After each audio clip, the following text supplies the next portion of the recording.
When did a single work comment threaten to cost you everything? It's funny, the things that keep you up at night. For me, it wasn't some grand philosophical quandary or the vast emptiness of space. It was the chilling realization that a hastily typed comment on an obscure internal message board, something meant to be seen by a dozen people at most, could blow up into a wildfire, threatening to incinerate not just our careers but our very sense of purpose. I remember staring at the ceiling, the old house groaning around me, thinking about how quickly the line between a harmless gripe and corporate sabotage could blur, especially when it involved folks who had given their lives to this company, and were now being asked to pack up everything they knew and move 3 states away or simply vanish. Our company, Innovate Solutions, had been a quiet pillar in the community for decades, a place where people settled in for the long haul. That was before the streamlining. Before the synergy. Before the news that hit us like a poorly aimed wrecking ball. The entire regional office was consolidating with the main hub in Arizona. For folks like me, Russell Edwards, 59M, who'd been with IZ for 35 years, it was a gut punch. My roots ran deep in this town, my kids were grown but close by, my grandkids even closer, and my routine, right down to the wonky coffee machine on the 3rd floor, was as ingrained as the lines on my palm. The prospect of uprooting my entire life, leaving behind everything familiar, for a new cubicle in a desert I'd only ever seen in postcards,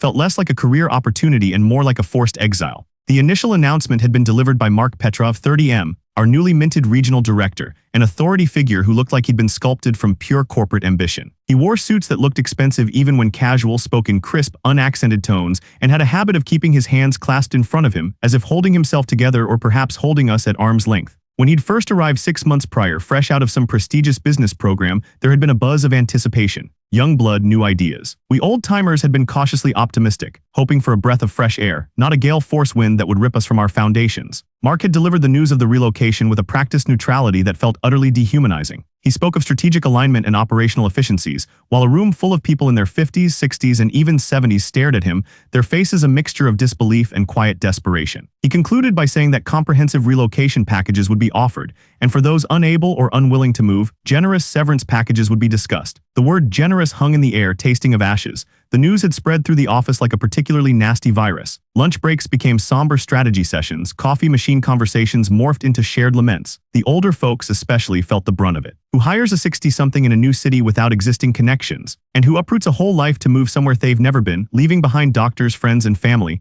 One of the most vocal and paradoxically most charming resistors was Jesse Cook, 71M. Jesse had joined Innovate Solutions relatively recently, about 5 years ago after a long, successful career elsewhere. He was a newcomer in terms of tenure at IS, but his energy and quick wit made him feel like he'd been part of the fabric forever. Jesse was always cracking jokes, even in the bleakest moments, his bright eyes twinkling behind his glasses. He'd corner you by the water cooler, launching into an elaborate, often exaggerated, tale about some perceived corporate absurdity, usually delivered with a twinkle in his eye. He was a natural storyteller, and his presence often lifted the heavy mood. He'd started a private group chat, initially meant to be a humorous outlet for our shared misery, which he dubbed the Geriatric Rebellion. It had about 20 members, mostly long-term employees of a certain age, myself included. Then there was Roy Richardson, 63M. Roy was the antithesis of Jesse. While Jesse was all outward charisma, Roy was a coiled spring of internal anxieties. He was a cautious overthinker, perpetually mulling over every possible negative outcome. You'd ask him for the salt, and he'd give you a 5-minute monologue on the potential for sodium poisoning. He'd worked his way up from the mailroom, knew every nook and cranny of the building and every procedural loophole. His desk was meticulously organized, each paper clipped, each pen aligned. The relocation news had hit Roy harder than most. He'd mutter endlessly about the cost of living in Arizona, the dry heat, the absence of his favorite local diner. His quiet anxieties seemed to amplify the collective dread. He would walk around the office, muttering to himself, his brow furrowed so deeply it looked permanently etched. "It's a trap, Russell," he'd whisper to me one afternoon, pulling me aside near the fire exit.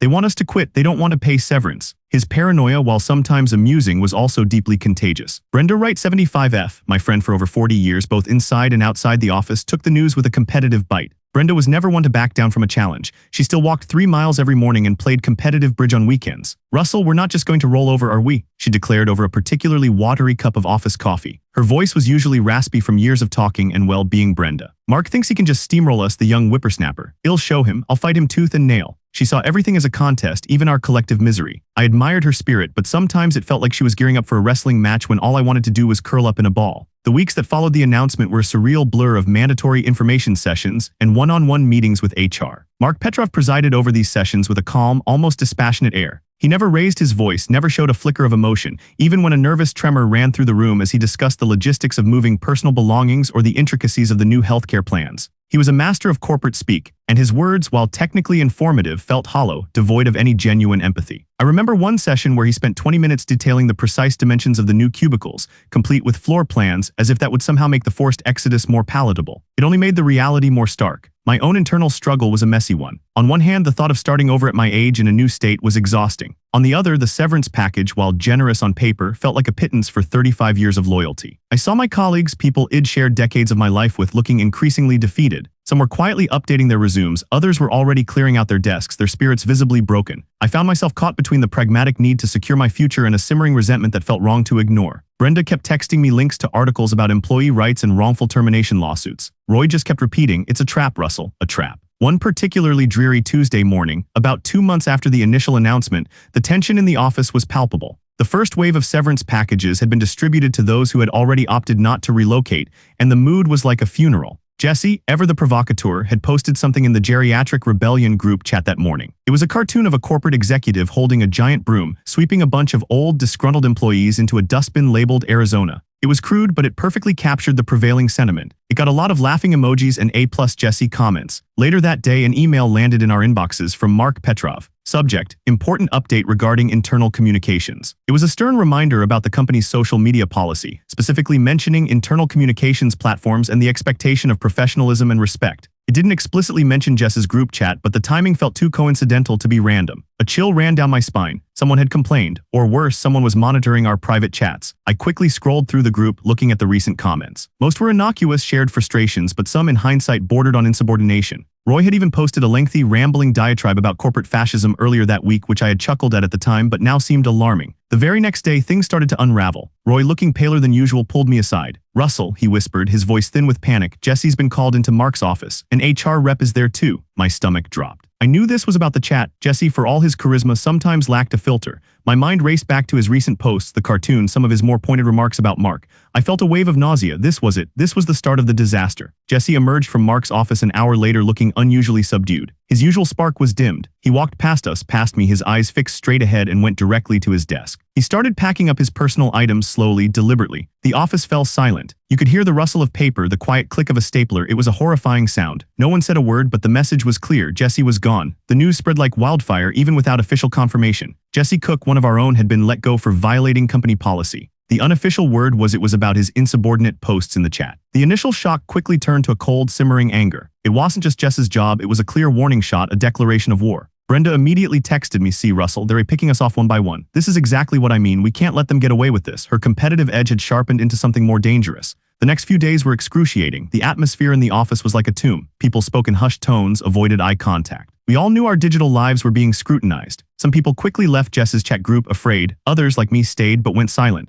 The fear of being next was palpable. Then things escalated. Someone anonymous posted a screenshot of Jess's cartoon and a few of his more biting comments, along with a brief, furious description of his firing on a public platform. It wasn't the internal message board, it was somewhere much, much more visible. I saw it on my phone during my commute home, my blood running cold. The post detailed the company's ageist relocation demands and accused Mark Petrov directly of corporate bullying. The comments were already pouring in, hundreds of them outrage, solidarity, calls for boycotts. This wasn't just an internal issue anymore. This was public. This was a full-blown social media disaster. The following morning, the office was buzzing with a different kind of energy. Fear, yes, but also a strange sense of defiance. Mark Petrov called an emergency all-staff meeting. He stood at the front of the room, his face taut, his usual composure fractured. He didn't mention Jesse by name or the public post, but his message was clear. "This company will not tolerate insubordination or defamation of its employees," he stated, his voice unusually strained. "Committed to maintaining a professional and respectful environment, and we will take all necessary action to protect our reputation and our personnel." He then announced that an internal investigation was being launched to identify the source of the unauthorized and malicious public posts. His eyes scanned the room, lingering on some of the older faces.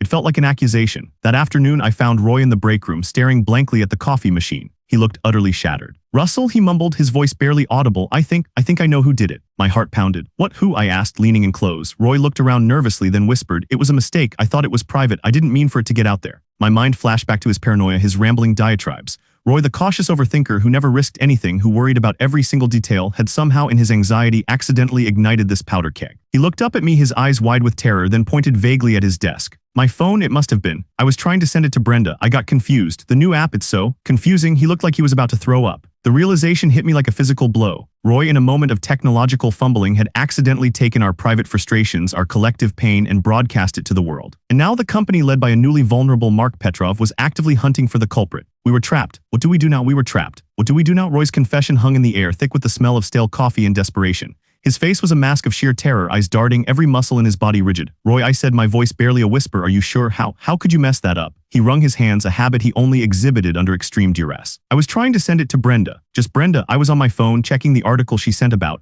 wrongful dismissal. And then I saw the message icon and I thought I was replying to her. But then it asked me to select a channel or something, and I just clicked the first one I saw. It was the public one, the one for news. He gestured vaguely, as if the very concept of a public social media feed was an alien, terrifying beast. Roy, bless his meticulous heart, was utterly hopeless with anything beyond a basic email. The thought of him navigating a modern social media interface was frankly comical, if not for the catastrophic consequences. My mind replayed the timing, Jess's firing, the anonymous post appearing almost immediately after, Roy's earlier ramblings about corporate fascism in the private chat. It all clicked into place with a sickening thud. The specific channel he'd accidentally chosen was undoubtedly the one where the screenshot and the furious description had appeared. Roy hadn't posted his own diatribe publicly, but Jesse's cartoon and comments along with the story of his dismissal had somehow been accidentally shared by Roy when he was trying to send it privately to Brenda. It was an accident of epic proportions, born of technological ineptitude and genuine fear. Did you screenshot it?" I asked, trying to keep my voice steady. Roy nodded miserably. "I was trying to show Brenda how ridiculous it was, Jess's cartoon. I thought it would make her laugh like he always did." He closed his eyes, a shudder running through him. "I deleted it immediately when I realized, but it was too late, wasn't it? It was already out there." He looked utterly defeated, like a child who had accidentally broken something priceless. My initial instinct was to tell him to keep quiet, to deny everything. But then I looked at his face, so utterly vulnerable, so terrified. He wouldn't be able to hold it together under any real scrutiny, and what good would it do? The company was already on a warpath. Just then, Brenda strode into the break room, her jaw set, her eyes burning with a fierce resolve. "Russell, Roy, have you seen the news? This is everywhere. Innovate Solutions is trending, and not in a good way." She held up her phone, the screen displaying a barrage of angry comments, articles, and even a few news reports already picking up the story. "They're recalling Mark Petrov the butcher of bureaucracy. It's brilliant, serves him right." She was oblivious to the quiet horror unfolding between Roy and me. She saw the public outcry as validation, as a victory in her personal war against Mark. I caught Roy's eye. He just shook his head, a silent plea for me to keep his secret. Brenda, seeing our tense faces, finally lowered her phone. "What's wrong with you two? You look like you've seen a ghost." "Brenda," I began, choosing my words carefully, "this isn't good, not for any of us. Mark's furious. He's looking for the person who leaked it." Brenda scoffed. "Good luck to him. It was an anonymous post. He'll never find them." She winked, a mischievous glint in her eye. My stomach churned. She thought this was some clever act of rebellion by an unknown hero. The irony was almost too much to bear. "Brenda," I said, trying to inject some seriousness into my tone, "this is serious. They could fire whoever did it, or worse." She waved a dismissive hand. "Nonsense. They wouldn't dare. Not now. The optics would be terrible." Her competitive spirit made her audacious, almost reckless. "But this wasn't a bridge game. This was our careers, our lives." I spent the rest of the day in a haze, the weight of Roy's secret pressing down on me. I watched Mark Petrov in the hallway, his face still strained, but now with a new edge of determination. He was undoubtedly pouring resources into this internal investigation. My mind raced through scenarios. If Roy confessed, he'd be immediately dismissed, likely without severance, and possibly face legal action for defamation. If he didn't and they found out, the consequences could be even worse. And if I knew and didn't report it, I could be implicated too. This wasn't just about protecting Roy, it was about protecting us all. That evening I called Brenda. "Brenda," I said, "we need to talk. This isn't just about Mark, it's about us, all of us." I laid out my fears, the increasing pressure, the possibility of the company coming down hard. I didn't tell her about Roy yet, but I hinted that the situation was far more complicated than she imagined, and that the anonymous nature of the post might not hold up.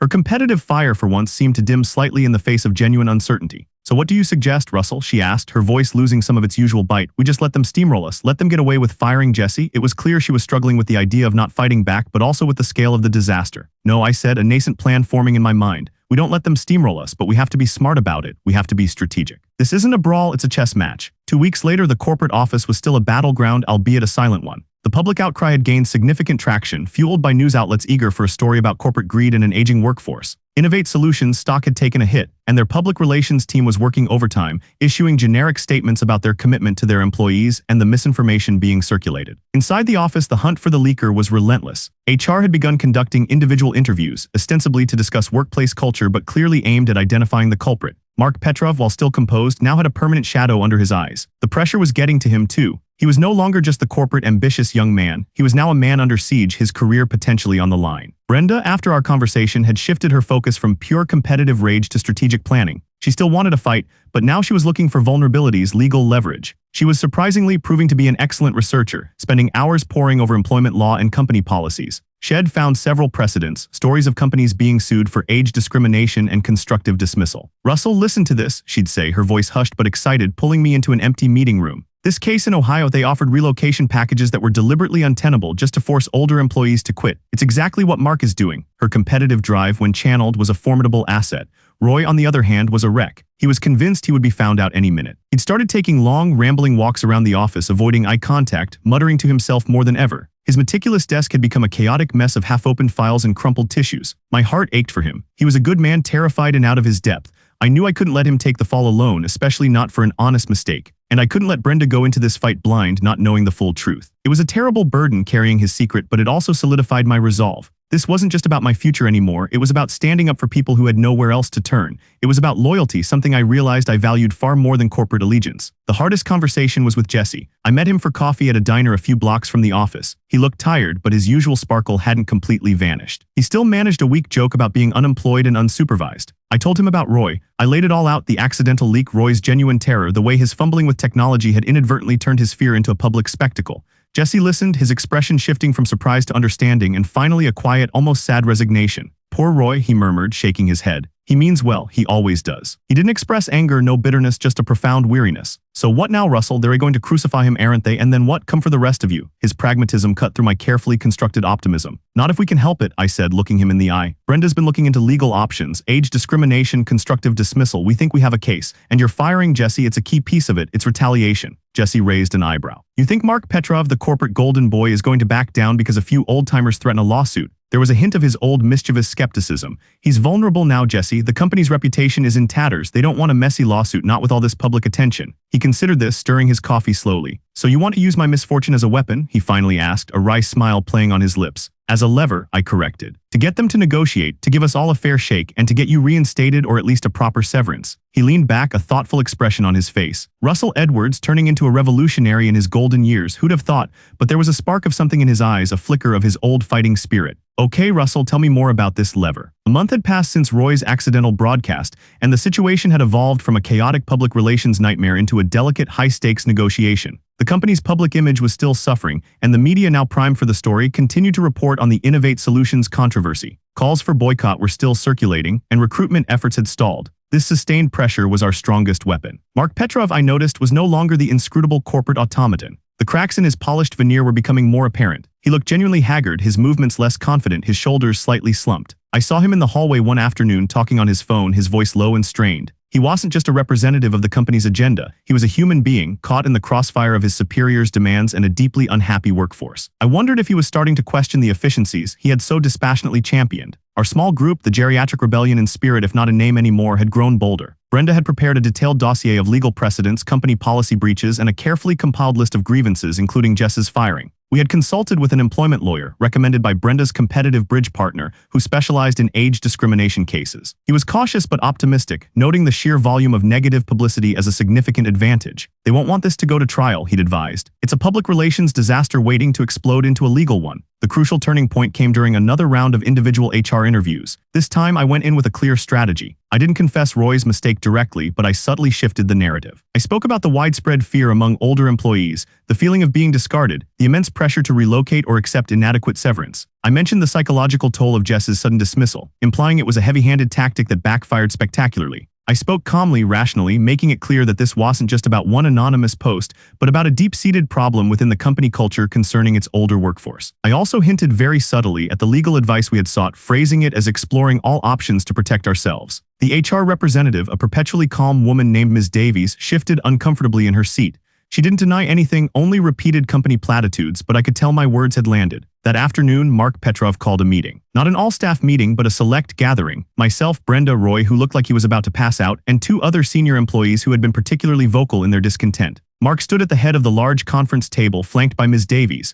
His face was still drawn, but there was a new, almost weary pragmatism in his eyes. He didn't start with his usual corporate jargon. "I understand there's a great deal of anxiety and dissatisfaction," he began, his voice surprisingly soft, "and a deep sense of injustice. The company, we acknowledge that the rollout of this relocation plan has been challenging for many long-term employees." It was the first time I'd heard him utter anything close to an admission of fault. He paused, looking directly at me, then at Brenda, who held his gaze defiantly. His eyes lingered on Roy, who was practically shrinking into his chair. "The public situation has also become untenable. It's affecting the company's reputation and bottom line. We need to find a way forward that addresses the concerns of our employees while still achieving our strategic goals." He cleared his throat. To that end, we are prepared to offer an enhanced severance package for those unwilling or unable to relocate. This package will include extended healthcare benefits, career counseling services, and a lump sum payment that significantly exceeds our initial offer, calculated based on years of service. He paused again. Additionally, for those who choose to take the severance, we will provide an early retirement option with continued access to certain company amenities, such as our employee wellness programs for a period of 5 years. Brenda immediately bristled, about to interrupt. And what about Jessie? She demanded, her voice sharp. Mark looked at Ms. Davies, who nodded almost imperceptibly. Mr. Cook's departure was unfortunate, Mark said, choosing his words carefully. While we stand by our policies regarding professional conduct, we recognize that communication could have been handled differently. We are prepared to offer Mr. Cook the enhanced severance package, retroactive to his departure date, and a formal letter of recommendation acknowledging his contributions to the company. It wasn't reinstatement, but it was a clear concession, a tacit admission of overreach. It was an olive branch extended through the smoke of battle. I looked at Brenda, her competitive spirit was still warring with the pragmatism of the offer. This was a significant improvement, far more generous than anything we had imagined 2 months prior. The lawyer had told us that a trial was always a gamble, and this offer was substantial enough to make settlement a very attractive option. Then Mark looked at Roy, and this was the moment that shocked me.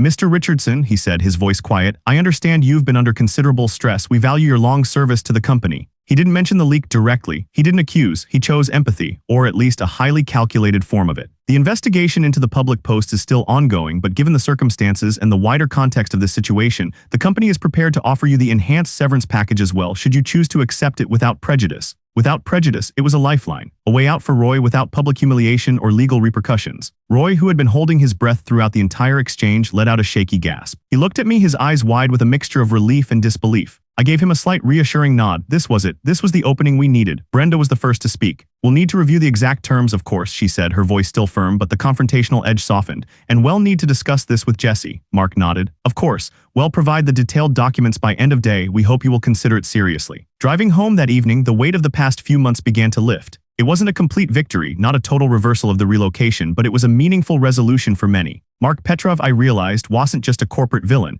He was a young man thrust into an impossible position, tasked with delivering unpopular news and now forced to reckon with the very human consequences of his actions. His transformation wasn't an overnight revelation, but a gradual softening under immense pressure, a recognition that cold metrics didn't always account for human loyalty and dignity. He had been forced to learn empathy, or at least the strategic value of it, the hard way. 2 months later, the office was a quieter place. Many of the long-term employees, including Brenda, Roy, and myself, had opted for the enhanced severance package. Jessie, too, had accepted the offer, using the larger payout to jumpstart a consulting business, focusing on helping small businesses navigate social media. He still cracked jokes, but there was a new maturity in his humor, a deeper understanding of consequences. Brenda, true to form, was already organizing a retirement club for the Innovate Solutions alumni, complete with bridge tournaments and travel plans. Her competitive spirit had found a new, less corporate arena. She was still a fighter, but she was fighting for shared joy now, not against perceived enemies. She even, to my surprise, expressed a sliver of grudging respect for Mark Petrov's eventual handling of the situation. He learned, didn't he? Took him long enough, but he learned. Roy, now free from the constant fear, was slowly re-emerging.